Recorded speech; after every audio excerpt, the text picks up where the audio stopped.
ఒక ఊరిలో రెండు కుక్కలు స్నేహంగా ఉండేవి.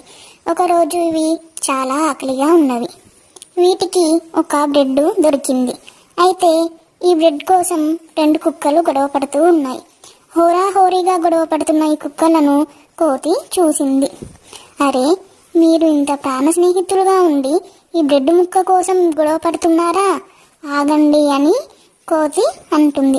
దీనికి పరిష్కారం నేను చెప్తా అని కోతి ఈ బ్రెడ్ను రెండు ముక్కలుగా చేసి నేను ఇద్దరికీ సమానంగా ఇస్తా అన్నది. అప్పుడు కోతి బ్రెడ్ను రెండు ముక్కలు చేసింది. అయితే ఒక ముక్క పెద్దగా వచ్చింది. అయ్యో, ఒక ముక్క పెద్దగా వచ్చిందే అని ఆ కోతి ఆ ముక్కను కొంచెం కొరికి తినేసింది. అరెరే, ఇప్పుడు ఇంకో ముక్క పెద్దగా అయిపోయింది అని రెండో ముక్కలా కొంచెం తినేసింది. ఛా!